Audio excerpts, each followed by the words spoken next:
परंतु गद्दारांना याच मातीमध्ये गाडायचं अशा प्रकारचा संकल्प लोकांनी या विधानसभेला केलेला आहे। या योजना कागदावरती असतात, या योजना लोकांना दाखवण्यासाठी असतात, या योजना निवडणुकीसाठी असतात। उमेदवार कसे निवडून आणायचे आणि या गद्दारांना धडा कसा शिकवायचा याची पूर्ण रणनीती या जिल्ह्याची माझ्याकडे तयार आहे। नुसतं माझ्यावरतीच अन्याय नाही, राज्यभरातल्या सगळ्यावरती ज्यांनी मदत करेल त्याला घोडा लावून टाकायचा हाच कार्यक्रम त्यांनी राज्यभर राबवला। हे चुकीचं केलेलं आहे आणि याची शिक्षा तुमच्या बाजूला राहून तुम्हाला देण्यापेक्षा समोरून दिल्याशिवाय मला स्वस्त बसता येणार नाही। इथला जो उमेदवार होता 5 वर्ष राम सातपुते, हा राम 6 महिन्यापासून म्हणजे सोलापूरला पराभूत झाल्यापासून वनवासामध्ये तो काय परत अजून आला नाही। आणि ज्यांनी त्यांना पाठीमागच्या 2 निवडणुकीमध्ये मत्ती केल्या, ह्यांना सत्तेपर्यंत पोहोचवलं, सत्तेमध्ये बसवलं, त्या सगळ्यांची यांनी गद्दारी केली।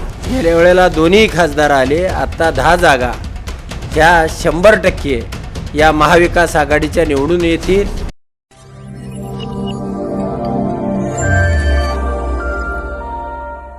दर्शक नमस्कार, बिहार विशेष या कार्यक्रमामध्ये आपणा सर्वांचं स्वागत। विधानसभा निवडणुकीच्या निमित्तानं आपण 11 विधानसभा मतदारसंघ आपल्या जिल्ह्यातले तिथं प्रत्येक ठिकाणी आपण पोहोचतोय आणि एकंदरीत विधानसभा निवडणुकीच्या निमित्तानं सर्व बारकावे, नेत्यांची भूमिका, त्याचप्रमाणे पक्षाची ध्येय धोरणं आणि एकंदरीत निवडणुकीची हवा कशा पद्धतीने आहे ही एक आपण आपल्या दर्शकांसमोर मांडण्याचा हा सगळा आपला प्रयत्न आहे। आणि आपण पोहोचलो आहे तो माळशिरस तालुक्यातील डोंबाळवाडी इथं आणि आपल्या समवेत आहेत उत्तमराव जानकर साहेब। उत्तमराव जानकर राज्यामध्ये विशेष चर्चेत राहिले आणि त्यानंतर आपण बघितलं की काही राजकीय घडामोडी घडल्या आणि आता माळशिरस विधानसभा मतदारसंघातून उत्तमराव जानकर यांनी तुतारी हाती घेतलेली आहे। आणि त्यानंतर मग माळशिरस तालुक्याचं समीकरण कशा पद्धतीचं आहे, लोकसभा निवडणुकीला आपण पाहिलं की एकंदरीत मतदारांचा मूड कशा पद्धतीचा होता आणि बदलत्या राजकीय स्थित्यंतरामध्ये माळशिरस तालुका आपल्याला काय सांगतोय आणि याचबरोबर उत्तमराव जानकर यांची स्वतःची एक भूमिका कशा पद्धतीची आहे। जानकर साहेब, मागच्या वेळेला एक 2,500 मतांचा एक निसटता तो आणि यावेळेचा एक आत्मविश्वास, एक वेगळी परिस्थिती, आज एक आत्मविश्वास कशा पद्धतीचा आहे या मतदारसंघाबाबत? गत वेळची निवडणूक फार वेगळी होती। प्रत्येक पक्ष विचारावरती, धोरणावरती आपापला प्रचार करत होते, परंतु 5 वर्षानंतर या राज्यामध्ये बरंच पाणी पुलाखालून वाहून गेलं। गद्दारीचं पीक या राज्यामध्ये असं जोमानून उगवलं आणि बाळासाहेब ठाकरेंची शिवसेना फोडणं, पवारसाहेबांचा पक्ष फोडणं आणि यासाठी ED, CBI यासारख्या यंत्रणांचा वापर करणं। लोकांना अपेक्षा होती या राज्यामध्ये विकासावरती हे राज्य चालेल, परंतु 3च गोष्टीवरती हे राज्य चाललं की त्याच्यामध्ये पहिल्यांदा जय श्रीराम मंदिर वही बनाएंगे, दुसरी गोष्ट की या राज्यामध्ये दंगली घडवणे, जातीमध्ये तेढ तयार करणं आणि तिसरं म्हणजे आश्वासनाची खैरात आरक्षणाच्या बाबतीमध्ये देणं। मग धनगर समाज असो, मराठा असो किंवा इतर गोरगरीब घटक असो, या सगळ्यांवरती या सरकारनं फसवणुकीचे या त्रिसूत्रीवरती मग आरक्षण असेल, दंगली असतील किंवा जय श्रीराम असेल अशा पद्धतीनं राज्य करण्याचा प्रयत्न केला आणि मग त्याची ठिणगी ही माळशिरस या माढा मतदारसंघातून पडली आणि राज्यभर यांचा चकनाचूर झालेला आहे। भविष्यामध्ये ज्यावेळेला लोकसभेला लोकांना अंदाज नव्हता, काय घडणार आहे माहिती नव्हतं, परंतु गद्दारांना याच मातीमध्ये गाडायचं अशा प्रकारचा संकल्प लोकांनी या विधानसभेला केलेला आहे। 5 वर्षापूर्वीचा माळशिरस तालुका आणि तिथली जनता आणि आज आम्ही आल्यानंतर, मोहिते पाटीलांनी आम्ही एकत्र आल्यानंतरचा माळशिरस तालुका हे तुम्हाला मताधिक्यातून दिसेल, परिवर्तनातून दिसेल। नुसता माळशिरस तालुकाच नाही, संपूर्ण सोलापूर जिल्ह्यामध्ये या भारतीय जनता पार्टीला आणि गद्दारांना म्हणजे मत देण्याची तर लोकांची मानसिकताच नाही, पण प्रत्येक मतदारसंघामध्ये परवा आपण पाहिला असेल की 5-5 कोटीच्या गाड्या पकडल्या जात आहेत. म्हणजे एक मत ह्याने 10,000 रुपयाला विकत घ्यायचं हे धोरण ह्या राज्यामध्ये अवलंबलेलं आहे. म्हणजे हा महाराष्ट्र कुठं घेऊन गेलेले आहेत. तर 11 पैकी किमान 10 जागा, गेल्या वेळेला दोन्ही खासदार आले, आत्ता 10 जागा ह्या 100% या महाविकास आघाडीच्या निवडून येतील आणि राज्यामध्ये परिवर्तन झालेलं चित्र तुम्हाला पाहायला मिळणार आहे. जानकर साहेब, जी काय आत्ताची माळशिरसची परिस्थिती आहे, म्हणजे राजकीय आपण समीकरणाचा एक विचार करू की तुम्ही आणि मोहिते पाटील हे सगळे एकत्र झालेले आहात. कोणतं आव्हानं समोर नाही असं या मतदारसंघाबाबत आपल्याला बोलता येतं?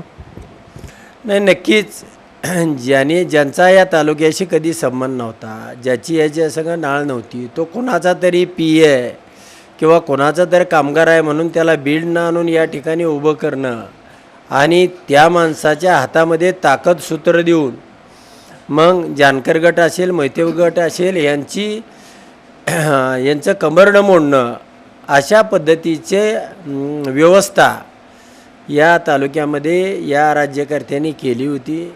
आणि निश्चितपणानं आज अशी अवस्था आहे, इथला जो उमेदवार होता 5 वर्ष राम सातपुते, हा राम 6 महिन्यापासून म्हणजे सोलापूरला पराभूत झाल्यापासून वनवासामध्ये तो काय परत अजून आला नाही. जानकर साहेब, खरं तर तुम्हाला म्हणजे या तालुक्याशी तुम्ही चांगलेच निगडीत आहात. इथले प्रश्न माहिती आहे, समस्या माहिती आहे. खरं तर माळशिरस तालुक्याचा आपण म्हणू की या सगळ्या काळाच्या ओघामध्ये अनेक बदल आपल्याला माळशिरसमध्ये दिसतात. आजही तुम्ही गावभेट दौरा करता आहात, जनतेशी संवाद साधता आहात. प्रश्न कोणते बाकी आहेत असं वाटतं की ज्याच्यावरती तुम्हाला येत्या काळामध्ये फोकस करायचा आहे? नाही, अनेक प्रश्न आहेत. आमच्यामध्ये सगळ्यात महत्त्वाचा विकास झाल्याचा तर तो कुठला झाला असा? निश्चितपणानं आमच्या पश्चिम भागामध्ये एक 26-27 गावं आहेत ज्याला नेरा देवधरचं पाणी आणणं गरजेचं आहे. जे आजचे पाझर तलाव आहेत त्याचं साठवण तलावामध्ये रूपांतर करायचं आहे. त्याचबरोबर हे 9 तरुण सगळ्याच्या घरामधले आज मुलं शिकत आहेत आणि शिकलेल्या मुलांना तो B.Pharm झाला, D.Pharm झाला, M.Pharm झाला किंवा एखादा इंजिनियर झाला, या लोकांच्या हाताला काम नाही. तर ही मोठी आव्हानं आहेत की या लोकांमध्ये काम देणं आणि या तालुक्यामध्ये सगळ्या जाती धर्मामध्ये सगळ्यामध्ये काम करून सगळे लोक आपले आहेत, बंधुभाव आहे, समता आहे आणि एकत्र आणणं, जे कमकुवत वर्ग आहे त्याला वरती आणणं आणि सगळ्यांना समान न्याय देणं, ही सगळ्यात मोठी या तालुक्याची गरज आहे.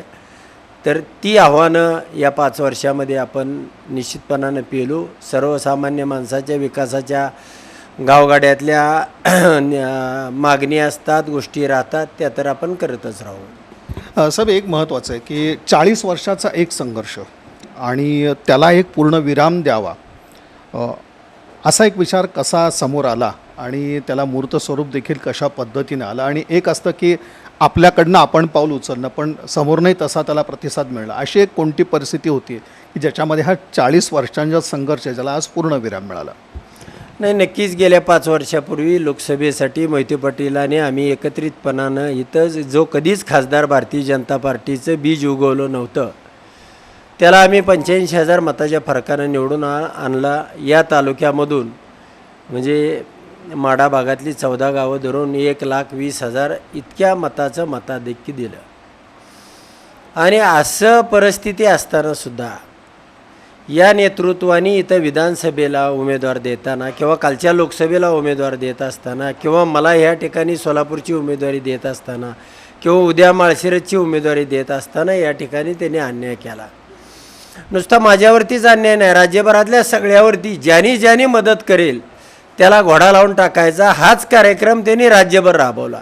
आणि त्याचे परिणाम मग कितीही दुश्मन आपण एकमेकाचे असलो तरी आपण हातात हात घालून काम करू, एकत्रित येऊ आणि तालुका आपल्या डोळ्यासमोर ठेवू. संघर्ष म्हणजेच विकास हे सूत्र बाजूला ठेवू, आपण एकत्र येऊनसुद्धा विकास करू शकतो. आणि म्हणून मी पुढाकार घेतला आणि मोहिते पाटलांनाही उभा राहण्याची विनंती केली आणि त्यामध्ये आम्हाला माढा मतदारसंघामध्ये यश आलं. तुतारी पिपाणी धरून 1,83,000 इतक्या मताचं मताधिक्य या मतदारसंघामधून आम्ही दिलं, या 6 तालुक्यामधून दिलं आणि त्यामुळं या भागामध्ये जिल्ह्यामध्ये चैतन्याचं वातावरण आहे. साहेब भाजपावरचा राग इतका टोकाचा कसा निर्माण झाला? म्हणजे खरं तर तुम्ही एवढी म्हणजे सोबत तशी दिलेली होती, आपण महायुती म्हणून म्हणू किंवा भाजप म्हणून म्हणू, सोबत राहिलात तुम्ही, पण शेवटी मूळ राग जो होता, मूळ संताप तुमचा जो होता, तो कुठल्या गोष्टीवरती होता की ज्याच्यामुळे हे एक अशी पावलं उचलावी लागली? नाही, दोन गोष्टी होत्या. भारतीय जनता पार्टी संघर्ष करणार आहे. माधव पॅटर्नवरती ही भारतीय जनता पार्टीचा बेस तयार झाला होता. माळी, धनगर, वंजारा हे आपले आहेत आणि हा माधव पॅटर्न आपला आहे, ही भूमिका घेऊन त्यांनी राज्यामध्ये हातपाय पसरायला सुरुवात केली होती. त्यातल्या एकाही समाजाला तर न्याय दिलाच नाही. धनगर समाजाच्या आरक्षणाचा प्रश्न सोडवला नाही.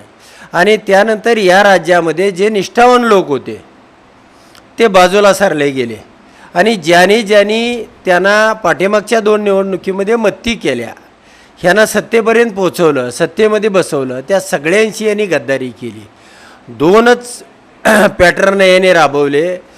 जे ह्यांना मदत करतात त्यांना नेस्तनाबूत करणं आणि ज्या पॅटर्नवरती ह्यांचं हा डॉलरा उभा होता माधव, त्यांचा तर सपडा साफ करणं आणि मग यांची पार्टी जिवंत राहणार कशी आणि यांचं राज्यामध्ये सरकार येणार कसं? नाही, पण तुमची मनधरणी करण्याचा शेवटपर्यंत प्रयत्न झाला आणि तुम्ही नक्कीच साथ सोडणार नाही इथपर्यंत तो त्यांचा एक आत्मविश्वास होता, पण तरी देखील ह्या सगळ्या गोष्टी पुढं घडत गेल्या. नाही, नक्कीच ज्या वेळेला त्यांनी मला विमान पाठवलं त्यावेळी त्यांचा अपमान व्हायला नको, विमान मोकळं माघारी परत पाठवलं, त्याची ब्रेकिंग न्यूज झाली असती. म्हणून मी त्यांना जाऊन सांगितलं त्या ठिकाणी की मला जिथं करमत नाही तिथं मी कधीही राहत नाही. आणि आज तुम्ही सांगताय म्हणून तुमच्या बाजूला राहायचं आणि तुमच्या बाजूला राहून तुमचा उमेदवार पाडायचा हे माझ्या स्वभावामध्ये नाही. मला जिथं करमतं त्या ठिकाणी मी जातो, मी त्या ठिकाणी रमतो आणि मी विरोधात असल्यानंतर तुम्हाला रणनीती चांगल्या पद्धतीची तयार करता येईल. माझ्या विरोधातले लोक तुम्हाला मिळतील. मी तुमच्या बाजूलाच राहून तुमच्या उमेदवाराचा पराभव करणं आणि मलाही ते शोभत नाही किंवा माझ्याही मनामध्ये ती कल्पना बसत नाही. तर तुम्ही ज्याही पद्धतीनं आजपर्यंत वागलेला आहात, ज्याही पद्धतीचं या तालुक्यामध्ये जिल्ह्यामध्ये राजकारण केलेलं आहे, हे चुकीचं केलेलं आहे आणि याची शिक्षा तुमच्या बाजूला राहून तुम्हाला देण्यापेक्षा समोरून दिल्याशिवाय मला स्वस्थ बसता येणार नाही. दुसरा विषय असा राहिला की ज्याही पद्धतीनं तुम्ही आज आमच्या सोलापूर जिल्ह्यामध्ये सगळे पूर्वाश्रमीचे जे भाजप होतं ते नेस्तनाबूत करून टाकलं आणि आज अशी परिस्थिती आहे की तुमच्यावर कोणीतरी वार करणं गरजेचं आहे आणि मी वार करणारा मनुष्य आहे. त्यांनी सांगितलं होतं तुम्ही अंधारामध्ये उडी मारताय, तुम्हाला भविष्य काय आहे, पण संघर्षामध्ये मला करमतं, मला आज सत्तेमध्ये करमत नाही, म्हणून मी संघर्षाची वाट निवडतोय. उद्या काय होणार आहे मला माहीत नाही. नाही, पण भाजपातून देखील जानकरांना विरोध झाला, उघडपणे विरोध झाला. तो तुम्ही म्हटलं की पक्षातून विरोध होत राहिला काही लोकांकडून. नाही, पक्षातून वगैरे विरोध इथं कोणी नव्हता. ते चिटूरफुटूर लोक सगळ्या पक्षात असतात, सगळ्या गावागणीस असतात, सगळ्या ठिकाणी असतात, परंतु त्यांच्या विरोधामुळं काय माझ्यामध्ये फरक पडत नाही. मी काय संघर्ष करणारा माणूस आहे. आघाडीवर पहिल्या आघाडीवर मी निघतो आणि कुणी येऊ ना येऊ मला जे पटतं वाटतं ते मी करत राहतो. असं आपल्याला एक राजकीय आता म्हणजे परिस्थिती आपण पाहिली तर राज्य सरकारनं लाडकी बहीण योजना असेल किंवा दुसऱ्या बाजूला शेतकऱ्यांना अनुदान देणं असं करून आणि दुसऱ्या बाजूला त्याचबरोबर मराठा आरक्षणाचा जो विषय तापलेला आहे तिथंसुद्धा एक काहीशी संवादाची भूमिका किंवा आम्ही आरक्षण देण्याचा पुरेपूर प्रयत्न केला असं जे काही एक सांगून डॅमेज कंट्रोल करण्याचा प्रयत्न केलेला आहे आपल्या एका भूमिकेतून सरकारच्या माध्यमातून अलीकडच्याही काळात का असेना, त्याचा मतदारांवर प्रभाव पडेल अशी परिस्थिती आहे का सामाजिक? नाही, एकदा तुमची विश्वासार्हता संपली की बाजारामध्ये तुम्हाला कधी माल दिला जातो, तुमची विश्वासार्हता त्या दुकानदाराकडे असेल तर दिला जातो. ह्या सगळ्या लाडक्या बहिणींनी तुम्हाला चौफेरपणानं ठोकून काढलं, त्यावेळेला तुम्हाला लाडकी बहीण आठवली. या सगळ्या राज्यातल्या मतदारांनी तुम्हाला ठोकून काढलं, त्यावेळी तुम्हाला अनुदान आठवलं. आणि म्हणून असल्या सवंग मतं घेण्याच्या ज्या योजना आहेत, या मतं घेण्याच्या योजनामुळं निवडणुकीमध्ये निवडून येता येत नाही. ह्या योजना कागदावरती असतात, या योजना लोकांना दाखवण्यासाठी असतात, या योजना निवडणुकीसाठी असतात. यांचं गेल्या 10 वर्षापूर्वी सरकार होतं, त्या दिवशी त्यांनी लाडकी बहीण योजना चालू केली असती तर यांचं 25 वर्ष सरकार गेलं नसतं.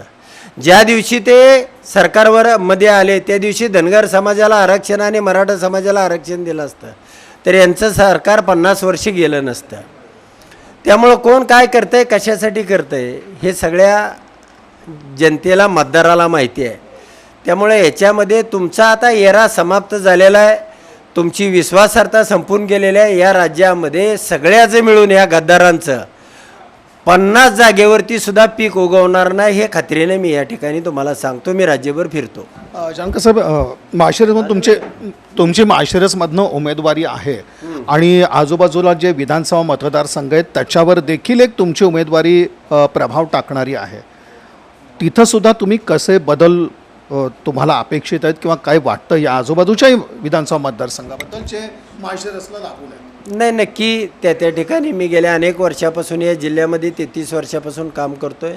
सर्वांसाठी काम करतो आहे. उत्तम जानकर काय आहे माहिती आहे, तिथले प्रश्न माहिती आहेत, तिथं काय स्ट्रॅटेजी असली पाहिजे, काय सगळ्या ठिकाणी काय स्ट्रॅटेजी असल्या पाहिजे, त्या ठिकाणी निश्चितपणानं उमेदवार कसे निवडून आणायचे आणि या गद्दारांना धडा कसा शिकवायचा याची पूर्ण रणनीती या जिल्ह्याची माझ्याकडे तयार आहे. भाजपने हा देखील एक प्रयत्न केला असेल आता की शेवटी जानकरांची काही राजकीय कोंडी करायची किंवा एक तसंही आव्हान उभं करायचं त्यांच्यासमोर. अशा प्रयत्नाला देखील आपली सज्जता आहे का की समोरनं जर असे प्रयत्न झाले?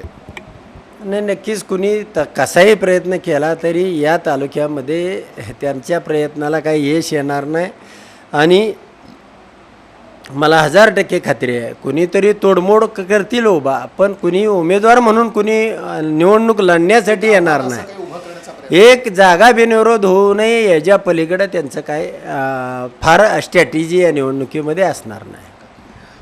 आता एक आहे की मोहिते पाटील आणि तुमची ही एकत्र येण्याचा संवादाची सगळी आज कशा प्रकारे संवाद आहे? मोहिते पाटील कुटुंब आणि आम्ही आज या ठिकाणी अर्जुनशिव मोहिते पाटील सगळ्या गावभेट दौरा करतोय. सगळ्या तालुक्यामध्ये आम्ही एकत्रितपणानं गेल्या लोकसभेलाही काम केलं होतं, आताही एकत्रितपणानं लोकांना सामोरे जातोय आणि सगळी गावाच्या गावं त्या ठिकाणी एकत्र करून दोन्ही गटांनी ताकदीनं काम करण्याची त्या ठिकाणी विनंती करतोय. उत्तमराव जानकर साहेबांशी हा पण सविस्तर संवाद साधला. त्यांच्या बोलण्यात एक महत्त्वाचा मुद्दा आला की ही जागा माळशिरसची बिनविरोध होऊ नये इतकीच काय ती खबरदारी त्या भारतीय जनता पक्षाच्या वतीनं किंवा सत्ताधारी महायुतीच्या वतीनं घेतली जाईल. याच्यापेक्षा वेगळी कोणतीही गोष्ट घडणार नाही आणि राज्य सरकारनं ज्या म्हणून लोकप्रिय सवंग योजना घोषित करण्याचा प्रयत्न केला तर त्यातून कोणतंही साध्य होणार नाही असं देखील आपल्याला उत्तमराव जानकर यांनी सांगितलं. गावभेट दौरा, त्यांचं व्यस्त वेळापत्रक यातूनही त्यांनी BR न्यूजशी आपला सविस्तर संवाद साधला. त्याबद्दल धन्यवाद.